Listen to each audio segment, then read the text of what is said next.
Hello बच्चों, let's read this question. So the question says, what was the impact of colonization on the Indian traders and merchants? Indian traders और merchants के ऊपर क्या impact पड़ता है colonization process का? Let's see the key concept. Key concept is arrival of East India Company. East India Company India में आती है as a trader.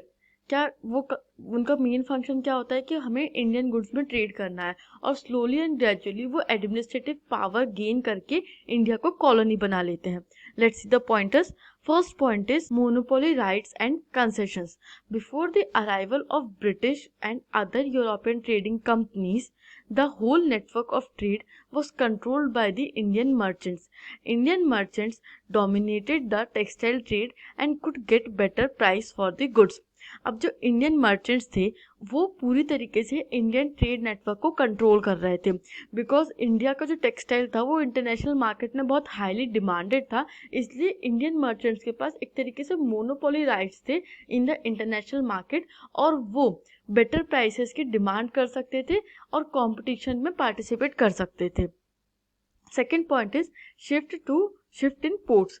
Surat, Hooghly and Masulipatnam were prominent pre-colonial ports, but with the arrival of East India Company, Bombay and Calcutta emerged as new ports.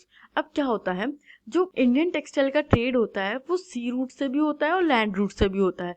जब सी root से trade होता है तो सूरत, हुगली और Masulipatnam major ports की तरह फंक्शन करते हैं और इंडिया को कनेक्ट करते हैं वर्ल्ड मार्केट से.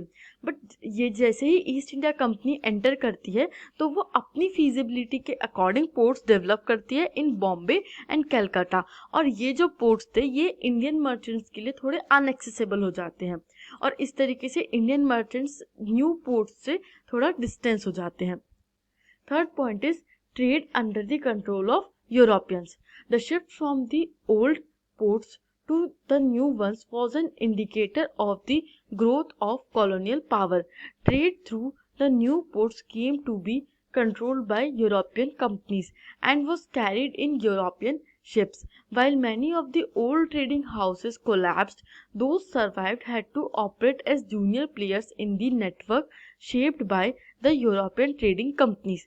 अब क्या होता है, जो पोर्ट्स और ट्रेड होते हैं वो कंट्रोल में आ जाता है पूरी तरीके से यूरोपियंस का, क्योंकि वो नए पोर्ट्स डेवलप करते हैं. जो पुराने पोर्ट्स होते हैं वो ख़त्म हो जाते हैं, सूरत, हुगली और मसूलीपट्टनम ख़त्म हो जाते हैं और नए पोर्ट्स डेवलप हो जाते हैं. तो नए पोर्ट्स किसके अंडर होते हैं, वो पूरी तरीके से कॉलोनियल पावर के कंट्रोल में रहते हैं.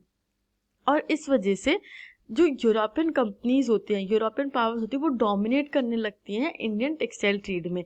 यूरोपियन शिप्स में ही जो भी ट्रेड होता है वो कैरी किया जाने लगता है और इंडियन ट्रेडर्स जो होते हैं उनको साइडलाइन कर दिया जाता है. बहुत सारे ओल्ड ट्रेडिंग हाउसेज जो होते हैं, जो पुराने ट्रेडर्स होते हैं, वो कोलैप्स कर जाते हैं और जो सर्वाइव करते हैं कुछ लोग जो इस नेटवर्क के अंदर, जो यूरोपियन कंट्रोल के अंदर भी सर्वाइव करते हैं, उन्हें जूनियर प्लेयर्स की तरह, मतलब अब उतना वर्चस्व नहीं रहता है उनका जितना पहले रहता था, ऐसे जूनियर प्लेयर्स की तरह ऑपरेट करना पड़ता है उस नेटवर्क में that was shaped by European trading companies.